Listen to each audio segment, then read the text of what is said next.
सभी को नमस्कार, जय हिंद। यह समझना मुश्किल है कि सचेत प्रयास के बिना कुछ भी संभव नहीं है। सचेत प्रयास के लिए दिव्य प्रकृति चाहिए। अकेले निम्न प्रकृति मुझे चेतना की ओर नहीं ले जा सकती, यह अंधी होती है। लेकिन जब मैं जागरूक होता हूँ तो मुझे मालूम होता है कि मैं एक दिव्य जगत से संबंध रखता हूँ और यह सचेत प्रयास के कारण ही होता है। मैं वास्तव में सचेत तभी होता हूँ जब अपनी सारी संभावना को खुला रखता हूँ। केवल सचेत प्रयास का ही मूल्य होता है। विचारों का अपने गुरुत्वाकर्षण का केंद्र होना चाहिए, क्योंकि यह यहाँ वहाँ नहीं हो सकता। हमें इस गुरुत्वाकर्षण केंद्र को ढूंढना होगा। यही बात शरीर के साथ भी लागू होती है। यदि वह केंद्रित नहीं है तो कोई भी गतिविधि नहीं होगी। यही बात भावनाओं के साथ ही है। ये गतिविधियां हमें एक गुरुत्वाकर्षण केंद्र से दूसरे गुरुत्वाकर्षण केंद्र तक ले जाने के लिए तैयार की गई है। यह बदलाव ही है जो स्थितियों का निर्माण करता है। हाव भाव हरकतें ही महत्वपूर्ण है, न कि मनोभाव। हमारे पास 3 तरह की शक्तियाँ होती है, शरीर, मन और भावना की। जब तक ये एक साथ समान रूप से विकसित और सामंजस्यपूर्ण नहीं होंगे, तब तक दिव्य शक्ति के साथ स्थिर संबंध नहीं बनाया जा सकता। हम जो भी कार्य करते हैं उसमें सब कुछ उस संबंध को बनाने की तैयारी है। यही हमारे कार्य का उद्देश्य है। दिव्य शक्ति शरीर के स्तर तक आना तो चाहती है, पर जब तक कार्य नहीं किया जाता तब तक नहीं आ सकती।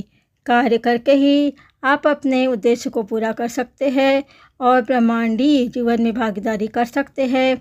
यही हमारे जीवन को महत्व और अर्थ प्रदान कर सकता है।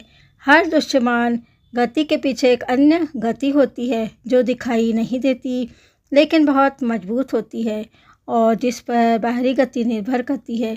यदि यह आंतरिक गति इतना बलवान न होती तो बाहरी गति कोई कार्य नहीं कर पाती।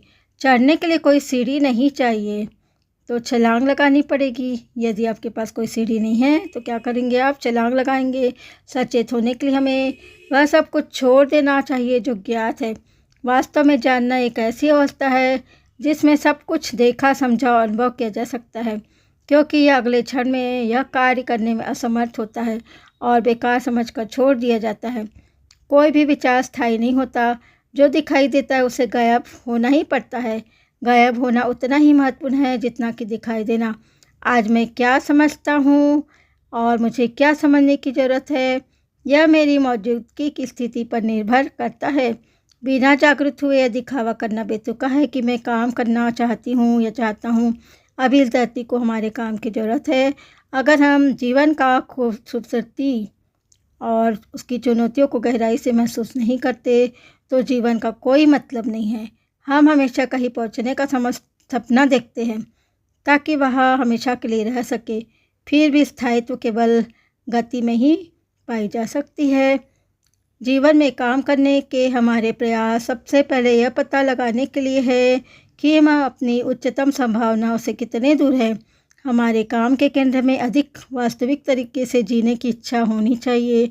वास्तविकता का स्वाद लिए बिना खुद को पृष्ठ करने से हम या तो एक अचेतन गुलाम हो सकते या फिर एक सचेत सेवक।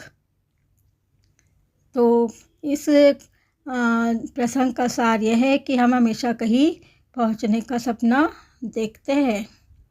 अगर हम जीवन की खूबसूरती और उसकी चुनौतियों को गहराई से महसूस नहीं करते तो जीवन का कोई मतलब नहीं है। हम हमेशा कहीं पहुंचने का ही सपना देखते हैं ताकि वह हमेशा के लिए रह सके। धन्यवाद सभी को।